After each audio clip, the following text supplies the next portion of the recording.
Bana basi on peut maman leki na ye maman na ye na fiancé na ye moko fiancé na nan mais Marie de Magdala qui moi ça Yesu oh Yesu na moi aussi mais oui et ça révélation grave Jésus-Christ avait une femme oui abota qui ne peut bana botani bana mi balé oui moi le bossa Jésus combien non oui bisabino mo musulman mabomba mi je te dis est-ce que Jésus est marié mariage na salam koni mukola bongo la ki ma evino premier miracle à Jésus ezaki la mariage de mariage na moko tanga bala ki petit sœur à Lazare après ko sa deuxième femme Marie de Magdala d'ailleurs pays ils sont des chrétiens te bande konanga est-ce que kolo ils sont chrétiens jamais azaki saigné azaki pesa métier de saigné qui chrétien te yo comme chrétien ndengeni net ndako za la chrétien oh moni erreur grave papa na ngai.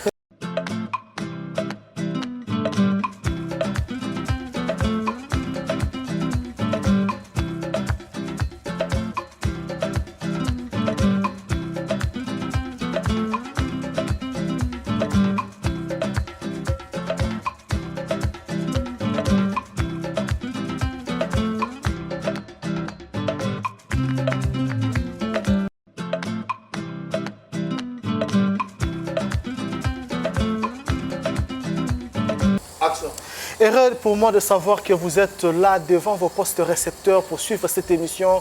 Colombo, mesdames et messieurs, bonjour. Votre humble serviteur Jos Kanz est toujours là pour vous donner cette émission. Colombo, Manaka Kitoko, et Sarabino connaissance, c'est ça la que Boyeba Makabo Oebele Toinuraka. Aujourd'hui, nous sommes là encore avec le prophète Mato Ngwami, le visionnaire du centre spirituel Mbanza Congo. Nous sommes na plateau Yamoko Lelo Mbote Tumo. Mbote Papa Josi Kanza. Lelo et Sengozali à Yambao le Soussou.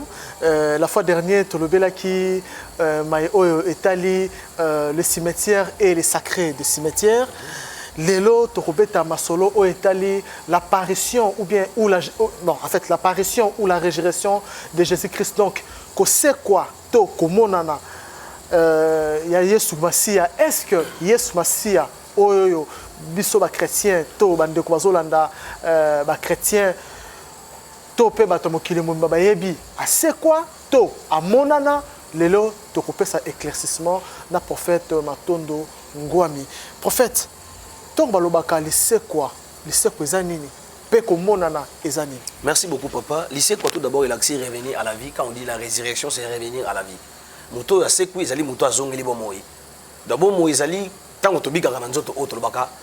Moto azana bomoi c'est là mokile mosunia baka songola azana bomoi. Soka kufi bakoloba azasuna bomoi te. Omoni alors l'existence ou l'apparition ezali komonana. Moto asekwi na moto amonani ça des choses différentes.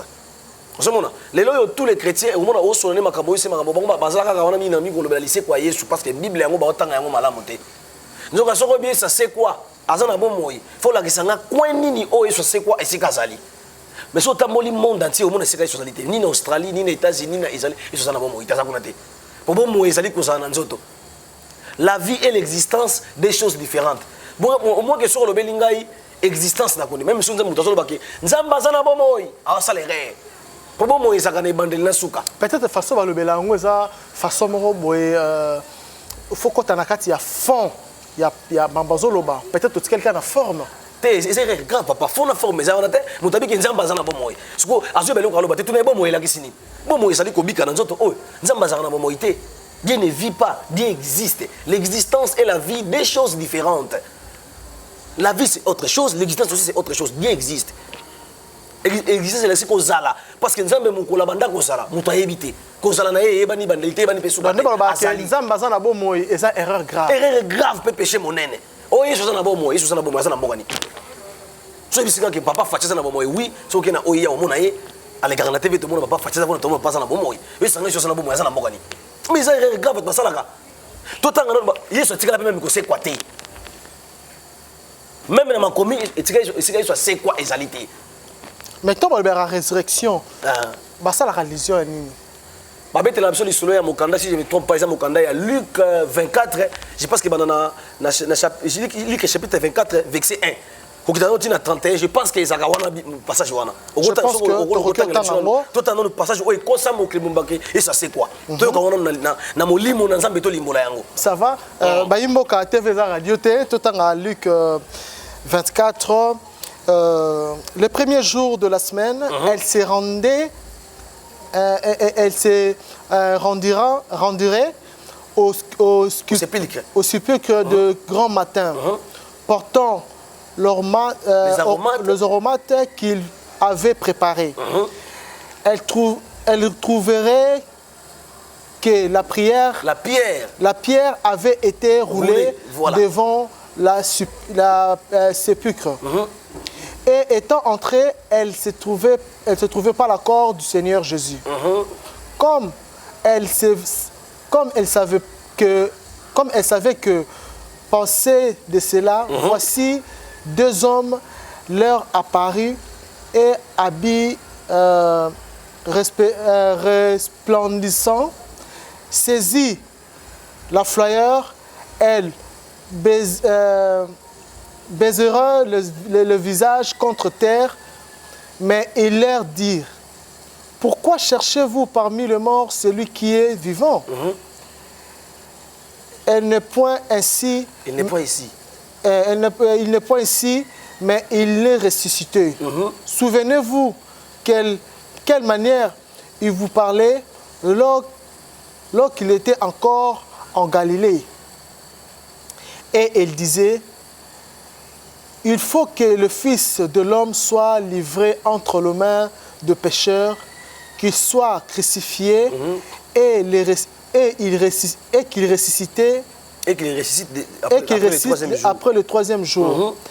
Et elle se ressouvera de paroles de Jésus. À leur retour de sépulcre, elle annoncerait toutes choses aux zones et tous les autres, celles qui diraient ces choses aux apôtres étaient Marie de Magdala, Jeanne, Marie, mère de Jacques, et les autres qui étaient avec elle. Il tirait ces discours pour des rêveries, et il n'écrit pas ces femmes. Merci beaucoup. Place wana bazolo balisolo ya Yesu wa c'est quoi? Balobi ki Yesu c'est quoi? Na tongo makasi basi misato bakendaki komona lese kwa Yesu ne babetela solo. Mais basi on betela lese kwa Yesu betela sur la Bible kuna ezalaki Marie, mère de Jacques. Jacques wazalaki frère à Jésus. Marie de Magdala, wazalaki fiancée na yeto épouse na ye moko et puis na maman na ye moko Marie. Ne bango bakenda komona lese kwa ya mona le famille ya Yesu bango moko. Ne bango lese kwa Yesu. C'est la Bible. Ne ba ko betela ba disciple ki to moni Yesu kuna te lite za ko polele ba disciple ba boko ndima bango ba bité to ndimi binote. Omoni. Alors continuez ce qu'on tanga passage parce que soukeli. Mais Pierre se leva et courut au sépulcre. C'était baisé et il vit dans l'île qui était à terre. Puis il s'en alla chez lui dans le norme de ce qui était arrivé. Et voici, ce même jour... C'est là ce que... Babita mobasa na babisi bat babisi bango ki asekui Pierre andimité. Pierre akimimba on a tomba ke no tala soka komona Yesu sika sekui. Pierre amoni Yesu sika sekuité. Makutika kanzoto Yesu eza soute na tombe. Continuez siko. Voici ce même jour, des disciples allaient au village nommé Emmaüs. Des disciples Yesu ba qu'est-ce qu'on a mboka moko comme nango Emmaüs. Babi combien de disciples? Des disciples. Ba disciples ba ye kolina yo ba vanda kinaye, ba lia kine ba mela kinaye. Ba kina mboka moko Emmaüs. Continuez l'histoire. Éloigné de Jérusalem de 60 stades. Ah, ezaki musika na Jérusalem na 60 km. Voilà. Et il s'entretenant de tout ce qui était passé. Pendant qu'il parlait, Jésus s'approcha et fit route avec eux. Mais leurs yeux étaient empêchés de le reconnaître.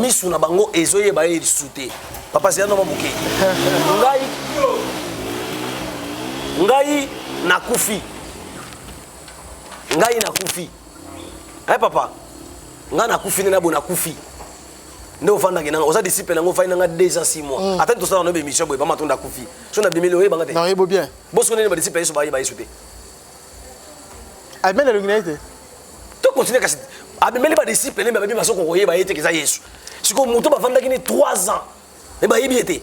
Continuez à remettre les choses au canal. Il leur dit, de quoi vous attendez-vous? Vous entretenez-vous en marchant, pour que vous soyez tout triste.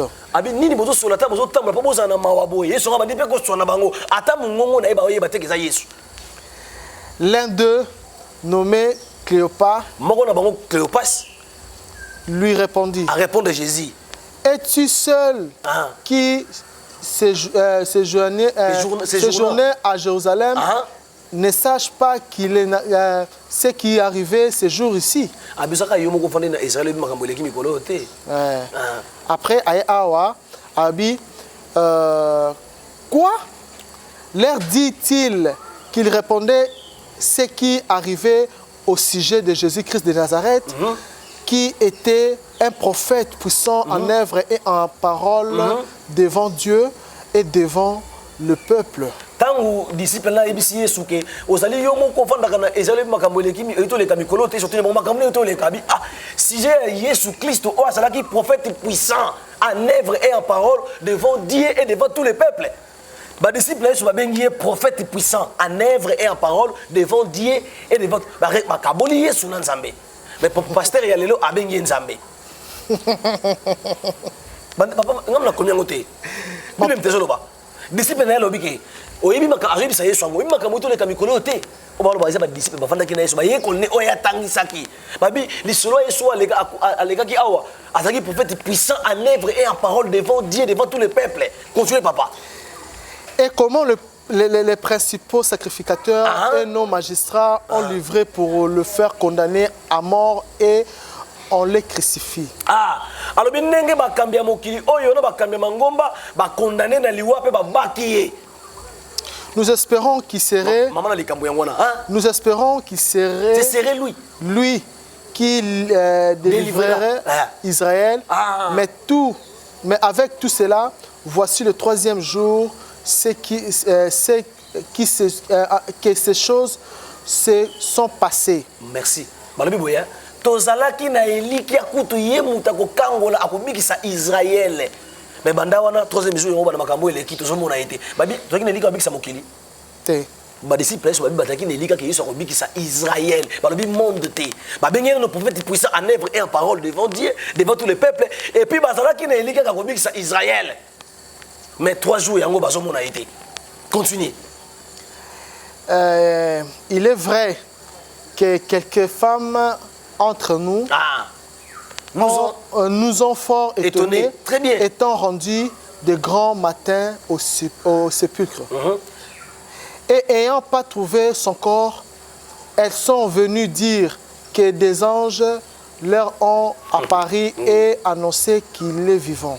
Abia moni kutu makamona bandeleki ça fait 3e jour yango yo kutu baninga mo basi to zakana bango ba disciple musu bakendaki babio bakenguna tombe ne ba moni te ba les ont dit rumeur il paraît que ba ange meli bango ba rumeur te il paraît que ba ange meli bango ba ici bango sana bomo yi mais moko na biso kimi mbanga ke otala ma ba ange meli te amoni pe sika sana bomo yi te. Quelques-uns de ceux qui étaient avec nous nous sont allés au sépulcre et ils ont trouvé les choses comme les femmes l'avaient dit.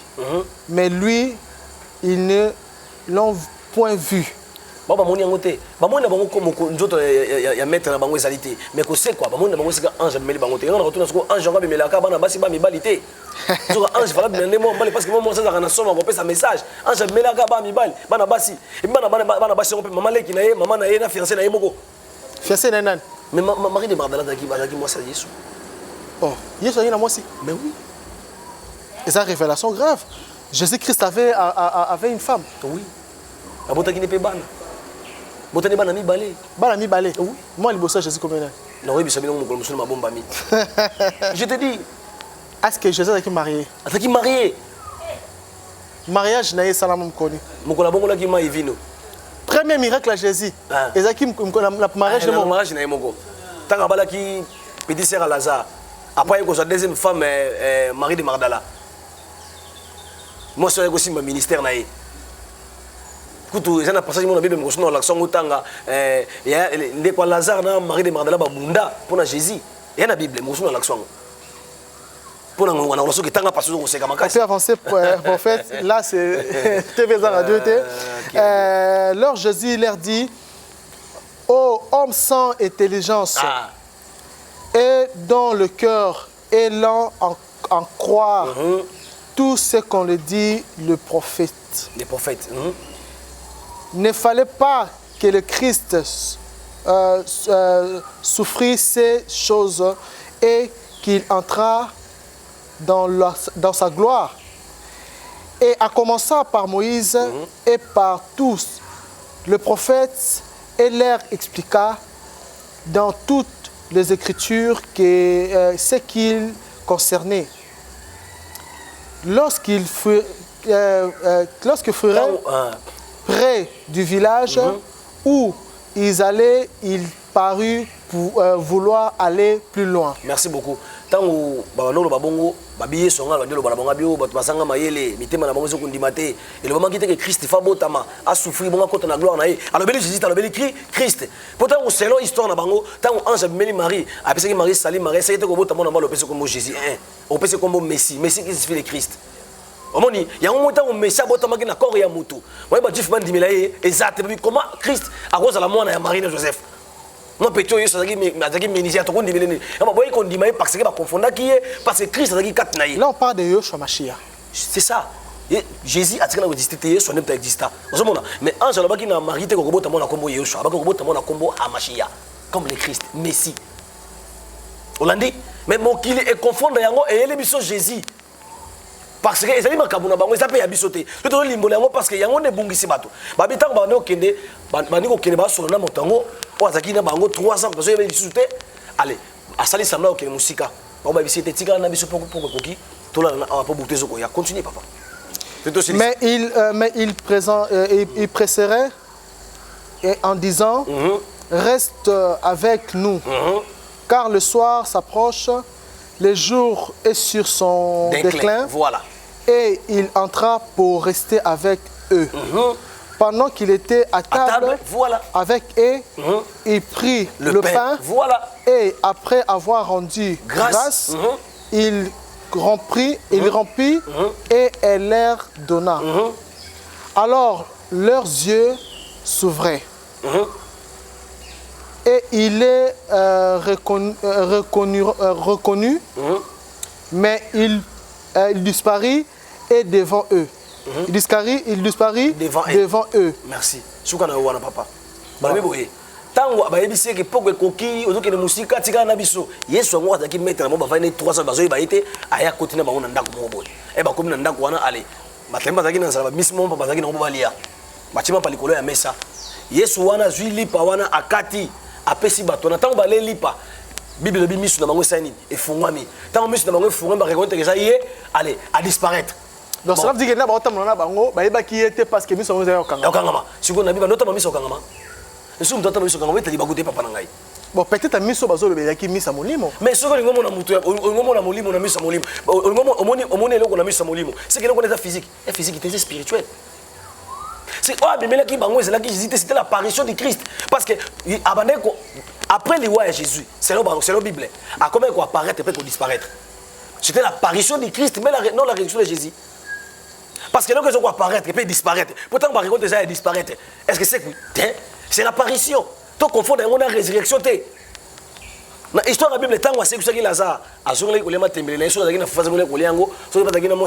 mais Jésus, tant que c'est la Bible, ana sika mota fanda so alena bangwa melina bangwa lali pe pongi bala mungi na tongo et ko sika peksa bangwa ibo toucher ngai te pour na matipa papa na ngai te. Pourquoi? Parce que partout ba que voici mes mains tout simplement na misha molimo pour mon yango foza na misha molimo aba lobi nini assemblée lili patango ba lili miso sani e fungami batebele na bi frère moko dora azaka na delifo quelque part na delifo na mbinza na delifo akufaka mais ça ndeko moi simo mona ina na Brazzaville azala na banga monene na Dora akufi na Congo mais mutamoni na Brazzaville omoni à l'époque ya pe na amina ngambo pe bongo akufa na Congo mais ngana mona ye na Brazzaville na mona na Point Noir mais na Congo akufa na yeba yesinga oh John akufa kala oh botika bongo ngana moni John na Brazzaville atinde bino mbota papa tika bloko na John akufa ça fait 2 ans ah ngana moni John ka lobby dimanche c'est l'apparition et ça les maga na biso biso ngoke soki muto akufi et que à côté là parce que na bakoko na biso soki muto akufi avant akende libela face à la 40 jours nde bokolongola pili bosali matanga ya suka botela mbasika bopesiye au revoir ya suka nde à côté chikoyo na Simon bato bazarada azana morgue asali 2 ans na morgue bazela procès na efo akufa peut-être na assassinat to na nini faut basala ba quête mais rumel na morgue donc quand tu joues déjà le cas les erreurs graves bokotelenga ni esprit mutano de la puissance même attention ka na morgue mais libo ta fait ça la 40 jours. D'ailleurs, na bon bazo zelati matanga bima basala nino bazana bazara bazo zelanga. C'est grave. Na libota tout na pesi bato na peine bato bazana mayele. So boko feli ndeko après 40 jours bo bengana ya kende.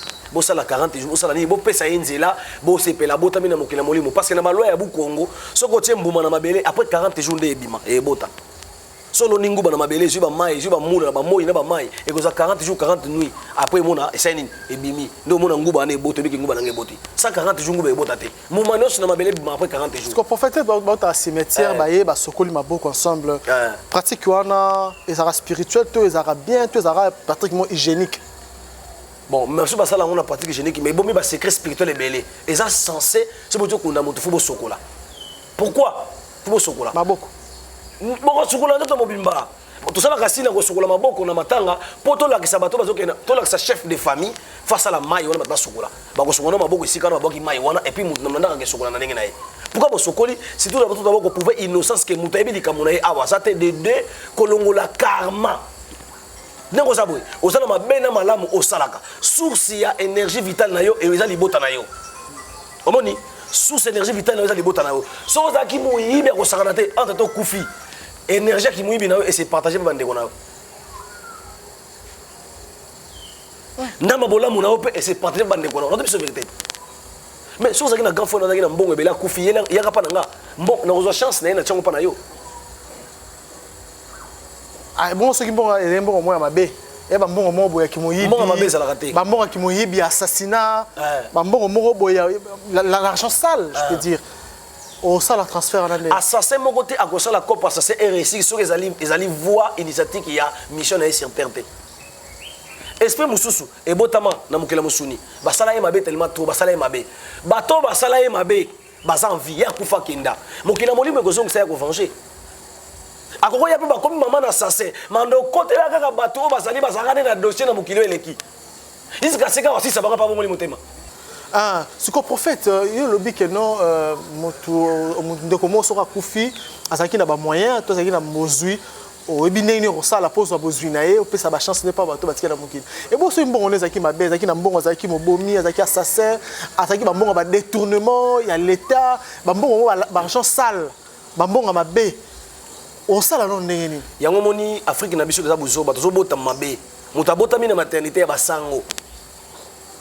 Alors mission mutone au sana mokilito yebi yangote. Pourquoi ça appelle ancêtre destructeur mutabotami? Il y a un moment tous les hôpitaux est-ce que ba bota ba sa d'accoucher et ba coucher ya robota tout.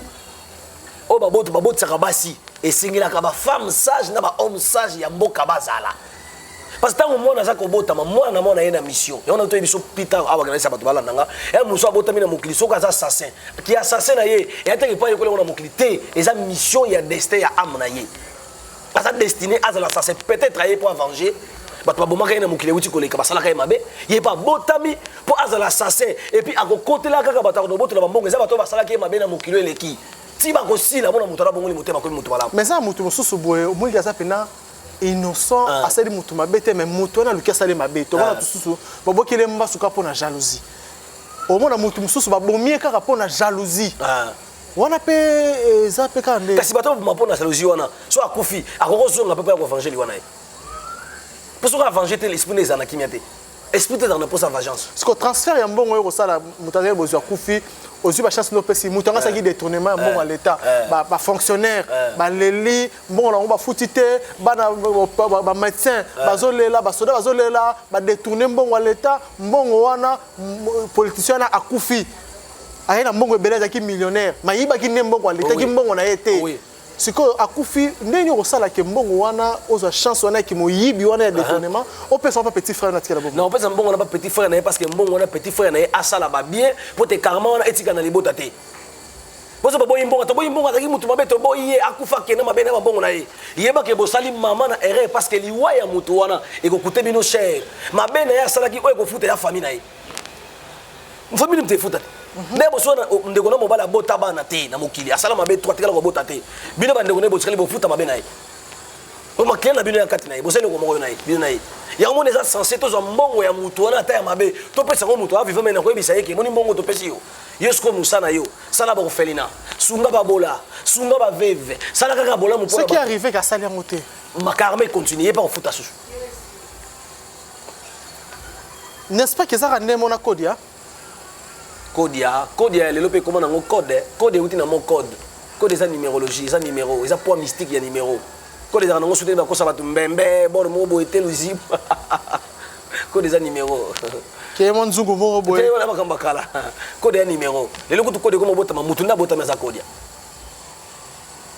eza porte-monnaie magique te porte-monnaie magique code pe roza na porte-monnaie quand on dit porte-monnaie magique eza nini ba pesio numéro soit ya banque ya mama na yo ba pesio soit numéro ya banque ya muto yo bomi parce que porte-monnaie magique ça les 100 et aussi mbaté tous les porte-monnaie magiques c'est ngaka 100 faut pas ça mutu so pesi mutu ta caution sala ko fele le kuta au moins bo partager énergie na yo na esprit azo ça yi belombo parce que na fa yi ba mbongo na banque mbongo réel ayi ba mbongo na banque mama ba ta teka boutique na ya yibié mama ta teka mapa na $20 ebungi ya kangisa Elliot yozo réunir na ça un mot la libo mona o mbongo no ba liyo pa mpuku na yo pa mpuku ekela ekuna ya yibi yango kina oba obungisi bongo boye okopata na zakina saki na ngekwe na mutu katina nimbika bukesa kelimo o porte-monnaie bongo elimo o conseiller recevoir te ba esprit vuka ba voleur de voleur ba zali belé ba basala ba porte-monnaie magique ba grimoire ba chance ba zana ba biloko wana alors esprit tout azana na posa énergie vitale o ezali le sang faut pas ça essence vitale pour et faire fonctionner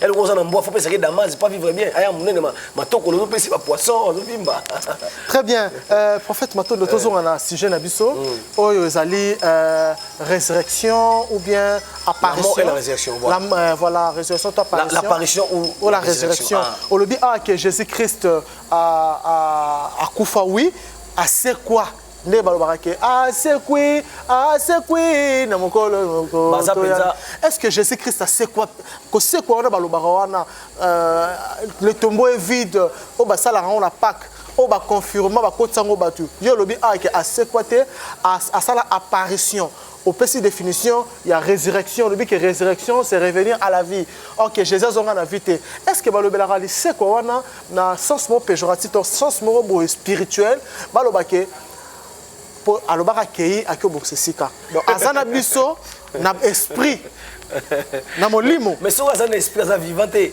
esprit existe esprit vivante donc to bata Jésus existe so le bata Christ existe on a peut-être cause attendre bien mais so il est vivant et ça est grave parce que corps physique est vivant quand dans le monde physique donc église on a église Dieu vivant et bazaba dans l'émission na pasteur na bandimi ba imamba salate bazaba inconscient donc Dieu vivant Dieu bazaba inconscient.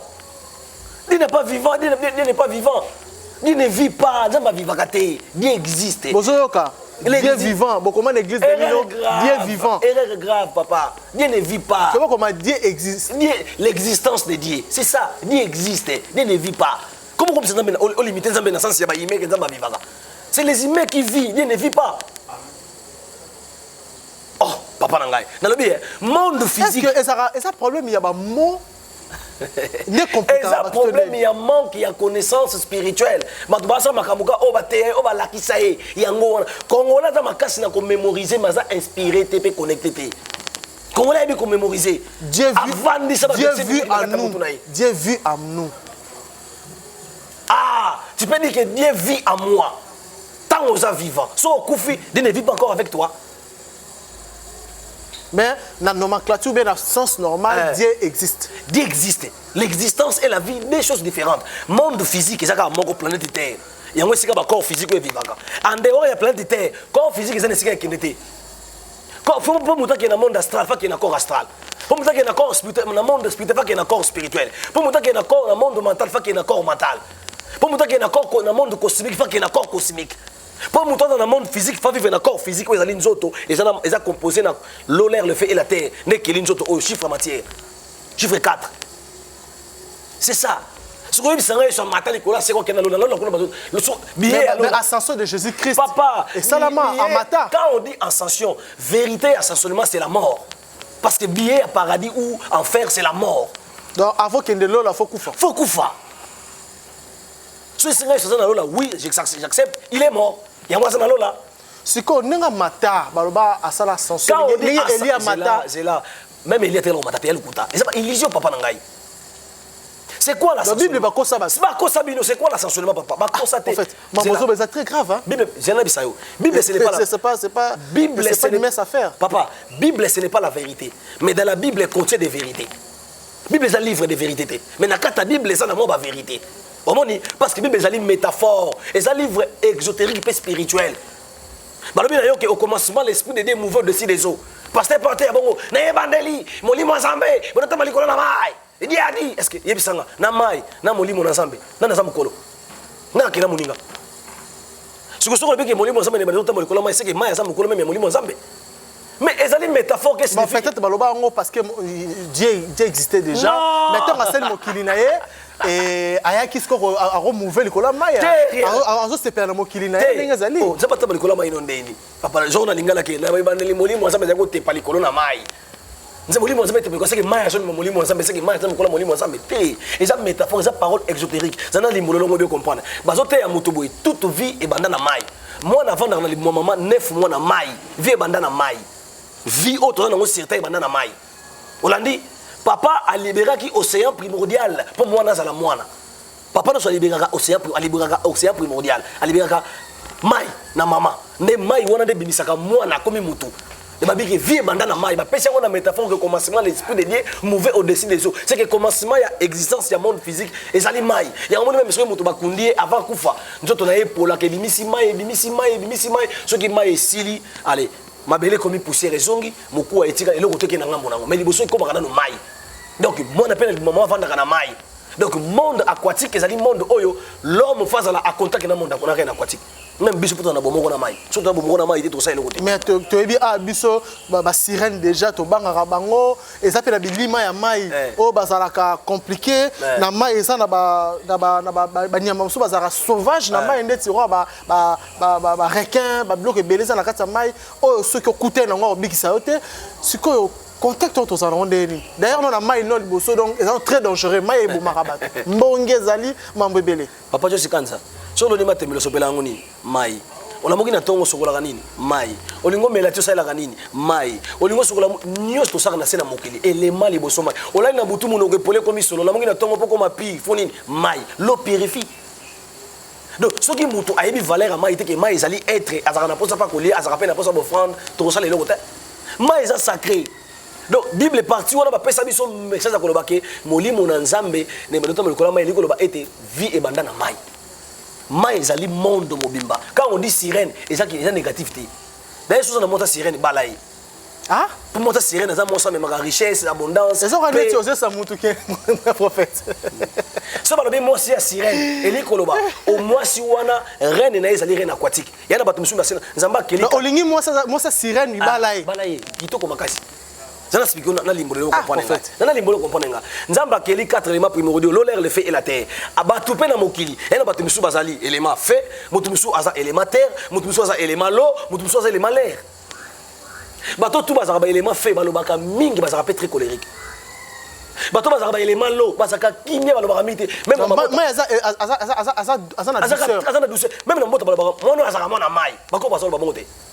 Tout le monde me oh moi na mai pourquoi parce que azali être aquatique bana mai tout ba kola bazaba vrai chéri mo ba ko benga sirène ata sirène ya solo na lingala mami wata na balanga na biso non et le but que qui sirène na sens négatif ezali na sens positif pe ezali en fait si tu as vu ma solo ba bête la rabi homme sirène pe basali ba bête so ma solo ba mari de nuit femme de nuit surtout ba ndeko ba mesana ko sala masturbation motoro ba yango na approprié ba bota kana butu na ba basi soit moi si ali se faire ba benga l'élite si c'est quoi là bana ba philosophie est-ce que ça mamba solo que mutu so qui a ça la masturbation a ko bota na boisi ya butu.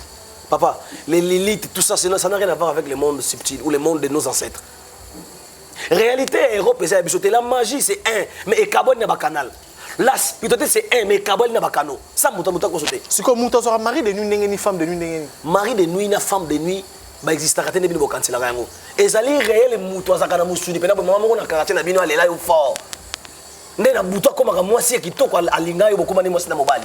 Ezata ke mari moka zakana ni lokuta. Oui, mais mo boya mikate ya kwema mona nongo la fort. Papa moka mukola vanda na quartier mais na jeune fille moka za kitoka bala raté parce que père wana alukai na ndenge ya monde astral a commissaire momina ye. Ya mo momina attaquer wapi asunga ka na quartier parce que bazaka mwasi na père wana. Et te ke onde moka za kuna commissaire rien sauf que ceux qui ont fondé dans cette porte du monde métaphysique, on recommande à Mobali un métaphysicien ou moi si un métaphysicien. Non mais on est conscient que neza bona na moi stanga ya mami wa te sirène ayaka na épée tout ça la mamna so calme. Mami wa te sirène o wuti na maya bi mabona monde physique et zali so ba sali sur relationnel. Hein? On a pas ça dans bango réel. Asa na être mo ka na mai parce que na reine na mai mo konde la ka moi si. Na mai mo konde la ka moi si. Même dans le monde physique, pour les goya, tout le monde a pu me conduire moi, c'est un bon sakonga ou à calamité. La présidence des professeurs. Mais tout ça, il a le premier ministre, tout ça, pour m'embouter, en tout cas, tout le bango. Ah, on va m'embouter pour ça, élité, Aza Diamunga, bato baza ban top ya kudia, babonga na pole badia kese, Aza élité. Mais ça, moi, on a besoin Congo central. Aza élité. Moi, on a besoin Congo central. Aza élité. Bon, opportuniste, c'est basali papa. On va le taper bon, mais ça, ils ont décidé de le retirer en côté. Au monde de le retirer par rapport à force pour élité. Et ça opportunité, ça opportuniste. Mais Eli Azali, ce qui Eli a eu dans o Azali, Eli, o batina mukile bakoko, ya ko sama kamode batindeli, pour ça Eli. Na Congo to na ba Eli muke, na zongi na yo. Moi si ya mai, oui, to go ça sur relation à moi ça met ba mission bazala pour ça biloko wana. Omoni, succès zate, to moni que ça va ça na succès te, to go bengelo être mo mai parce que mai ça succès. Musique et ça initiation hein. Et ça initiation musique et na mai. Azali, même yo no ko so bena relation à être mo ya mai.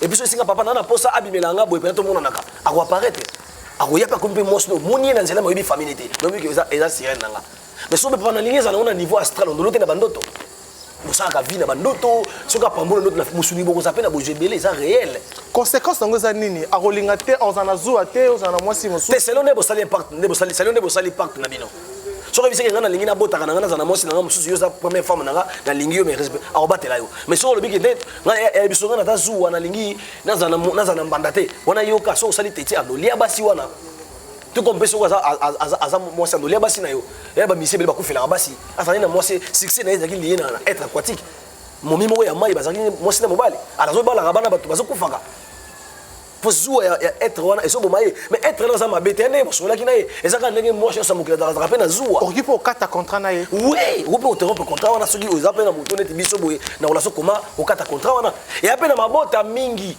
mutu abotama mais bakoko baleka balobaka na libotama fuela na 4e libumu mona mo obota bo pese komo kingande bolinga tana komo kingande bizaline ko zala boye bo mesoka botami akozala mwasi oyo akobala na tati wa tatomu être moko ya mai po te bakoko na biso basalaka mabe na mai moko bapesaka bo fande te alors faut to pesa être mai wana mwasi omona mwasi kitoka botami abalaka te asubaka na mbetu ana ba problème spirituel azana ba démangeation moko ya pamba mbali bakima kaye so zika relation boye umela raté des semaines c'est ça comportement peut-être comportement les alliés envoûtés na entité zobité kat na ndeti bana biso ba réseaux sociaux boye akobala ndenge nini nzembo nzambe ekende zonga ba challenge ba nzembo ba tanzambe mona pasi mais comportement na vie normale boye na réseaux sociaux ba moni mo na nzambe mais boye normalement tout le monde ba sex step na bango tozo mona mamuzanga ti libala les destin et là-bas, si je suis baqué, physiquement, il y a un solo. Libala les destin.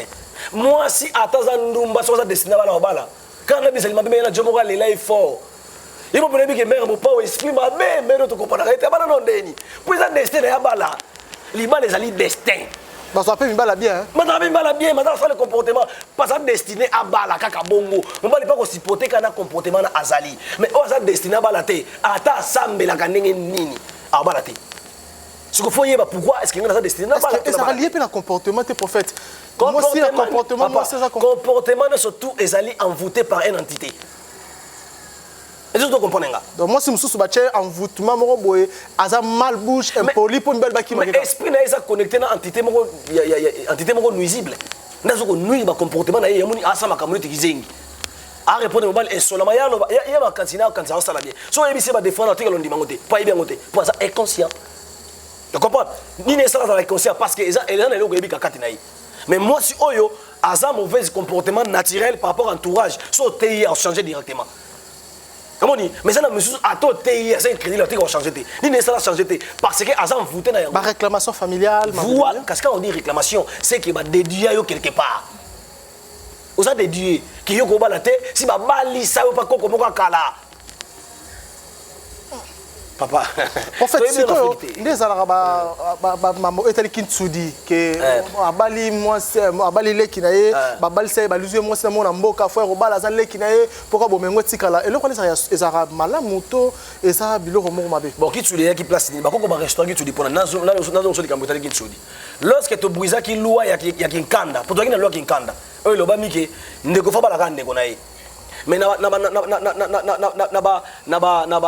l'an 600 hein na 4e siècle loi de Kinkande kufaki en Afrique babité loi de Kinkanda ils ont limité biso to évoluer to na bolingo to ça la tourne en haine to tika mobali yake luka moi si même na libota mususu mais to restaurer système moko ouais ko protéger ba pouvoir nazo ngisayo yo za roi oza prince oza roi ngaza ki papa na yo naza ki roi na kufi na tikele roi moko mi roi olandi yo poke ko bota obali moi si oza muluba yo za mukongo obali moi so za muluba boboti moi na liboso ya mobali yo kufi allez pouvoir na yo ya ba Congo ekende wa pas moi si pas baluba ti au moins que fameux baluba juste pouvoir ba Congo nzoka ba Congo ba ki te soki mutu azali roi aza sincère za na moi saki tsudi de fa bota na moi na ndeko na ye oui elle est sous-moutée so ça ngote inceste ezali puissance pe pouvoir na ba loi il y a beaucoup donc on lia cousine na yo pendant été mais oui te on lia te là tala ba ko bali sabino pena convenablement azali mwasi na yo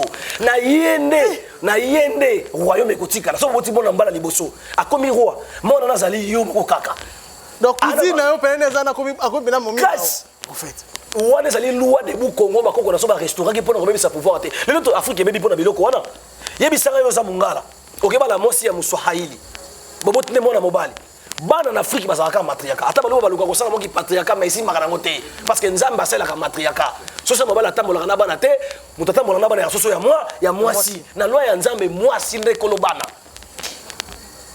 oyoki c'est que pouvoir ikendaka pa ya mwasi donc bakoko na so bazalaki ba matriarcal ebeki soki roi alingi apesa pouvoir fa pesa na mwana nkazi na ye donc oazo benga ye noko nde mwasi na ye babuti ne mwana liboso nde ye wana ko hériter pouvoir ya koko na ye mais ya mwana pesa kina libota David et bano sala mabongo biso soko to bebisi makambo na ale pouvoir mundela saki bongo pona ko déstabiliser biso avec que ce pouvoir continuer quoi yamoni ba continuer bazana pouvoir té mais misisi yemba continuer bazana pouvoir té bibeloba ndeko kokiko bala ndeko na yete lombo moto mosusu ruta osika ko uta ko bala ndeko na yo oui na lobino boye ndeko yo ko bala petite sœur no jamais ndenge tango ezalaka na kalabongo mais tango to kwa isaka na baloi na 4e siècle to kwa isaki baloi to bomi loi de Congo ya ko bala na ndeko to yeko restaurer loi ya mafila ngungu donc kende musika bala ndeko mususu omoni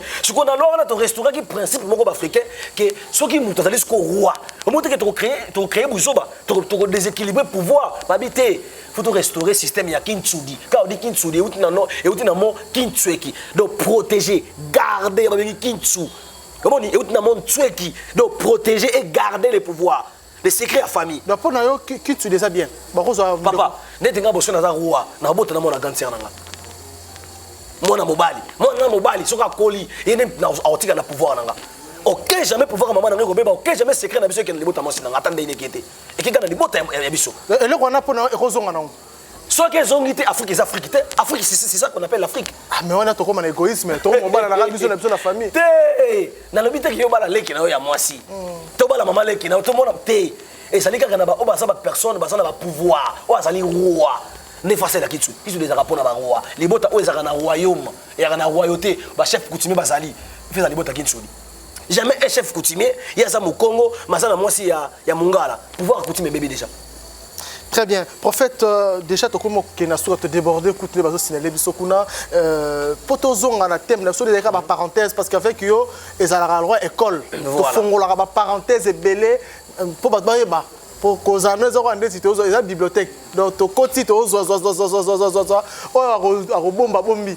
Donc c'est un peu ça, tu as mis vraiment la source prophète pour na mabotali résurrection, apparition, il y a Jésus-Christ. Au couper sa conseil ni na chrétien et puis imboka tunyoso bazana ignorance wana caméra ça papa en tout cas mawazali mingi na motema na kopesa ba référence biblique batanga na mokanda ya Matthieu 17 abana mokapo le bosoti na c'est Matthieu 3 batangi Jean 20 17 batangi Jean 5 19 batangi Zacharie 13 7 et puis Marc 14 27 bagitanga na bandaku ba comprendre na zolo papa nanga Jésus atikala ko sekwate Yehoshua atinda magepa na Nzambe azaki mutina mina Nzambe Nzambe atinda kasali musana Nzambe. Mais à ça qui apparition quand on dit à ça qui ascensionné pour à ça qui principe naé mon beko batinda ka sala sali yango et pas na Nzambe a commis ancêtre ascensionné a commis divinité. On dit biso pe atombe na divinité belete bambuta macho tataonda sa divinité et pas na biso. C'est vrai? Tataonda vivre comme casse na bisayo. Tataonda na Congo ça très puissant tu peux pas faire les monuments botu na bangunzo bakita tataonda ça très ça na sainteté à kosakanate les seuls prophètes dans le monde ou a longa sainteté tataonda. C'est vrai? À Pagola pour tout pendant 30 ans. À Soulama été. Et ça blague il doit la sanctification.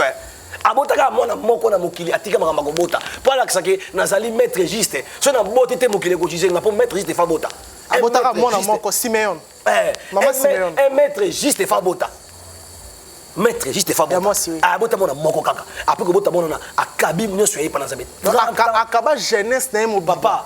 30 ans ya kopakola pour tout le monde akokanga za. Ala takasaki na moya makasi. Ale kapé ba dité kaka ba mabanki na ba miel. Ale ba banki ba miel ba biso encore comme moya ndemo. Papa. Ah mais ba tabongo tebi bango to ba bra misaki Jacob. Ba to ka ba ki panvita une femme. Alors bi ba mindele ba ko sabiso. A tellement ba mindele. Pour l'homme noir a indépendance de conscience a tellement makamona ye. Mindele ba kamati mama na ba tumbie na tono ya moto. Mais to yebi ete to yebi na biso Élisée, Esther. Papa, Rebecca, il existe nos ancêtres. Nous avons deux sortes d'anges, les anges célestes et les anges terrestres. Les anges terrestres, c'est nos ancêtres. Mais Baba qui était un matin likolo, Baba était gogo. Bakosa likuta. Et likuta. Atika nous matame likolo bongote bakosa. Ba chrétien hein, quand on na 2000 ba lui mukile kufa. Le quoi tata on a nopé sa message moko vrai ya koboya makambo ya christianisme. Ba ko diaboliser. Papa chrétien ba makasi na ko diaboliser. Donc tu as nganga ngane, mazama kasi na ko diaboliser papa ngai. D'ailleurs, il sera chrétien. Est-ce que Kolo sera chrétien? Jamais. Est-ce qu'il est saigné? Est-ce que ça me fait saigner chrétien? Tu es comme chrétien. Il y a une chose chrétien. Oh, mon Dieu, c'est grave, papa Nangai. Moutale qui sainteté dans le monde entier, Moutale la sainteté. Quand les tata onda ça. Ngaso qui na salé le moi qui to côté dans l'univers, na benga tata onda.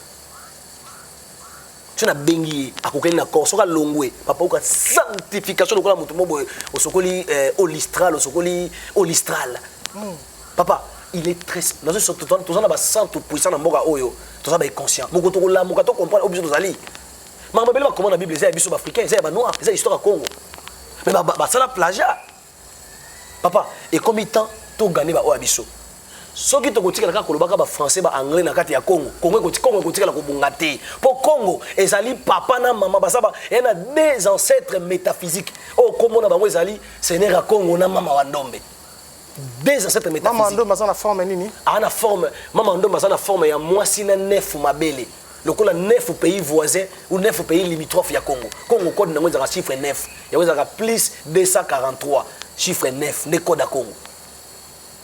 Il y a un code à Congo. Code d'Afrique 39. 39.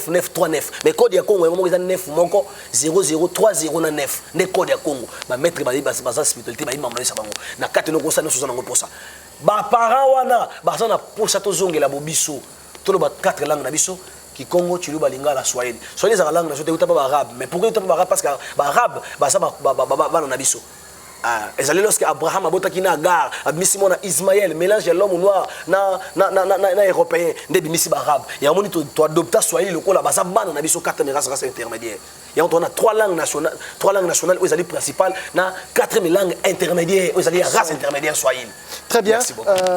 Mesdames et messieurs, dans cette émission que nous avons eu l'entretien accordé avec le prophète Matondo Ngouami Oyazali, chef spirituel, il y a centre spirituel Mbanza Congo. Ndete betaki masolo na Oetali résurrection ou apparition de Jésus-Christ. To fongo la kipe ba parenthèse et belé na quatre émissions oyo parce que émission yanga neza wa baleine. Donc cela veut dire que Moutouta or au lieu parti na lié parti na c'est ça qui est important. Prophète Komina Souka so repé sa bambote na rapidement. Na repé sa bambote epé na batno so bazanda biso bana Mbanza Congo to bosante le 30 juin.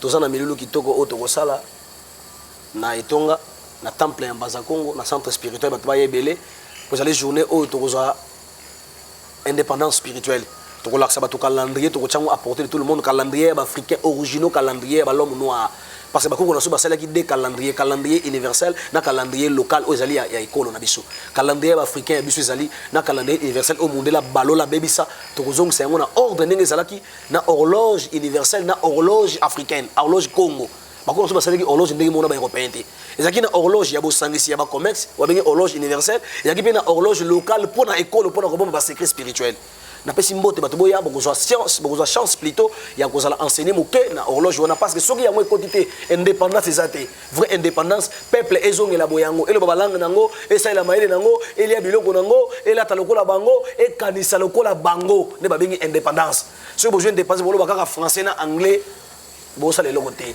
yango na ebisi bato ya mboka na pesi mbote na mutu toso na biso o bolingi ngai bolinga ngai ozo o afinga ka keba kofinga mvula o boye kobeta na ndako na yo.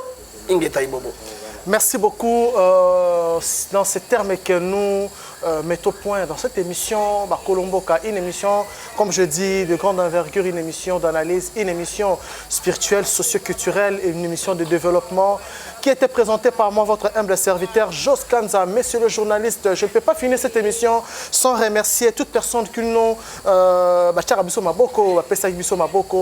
comme l'arc-en-ciel, l'AG Matembo, l'excellence, AG Matembo, c'est place à bien, place des évolués, place à Kitoko, avec beaucoup de sécurité, que nous réalisons nos émissions ici.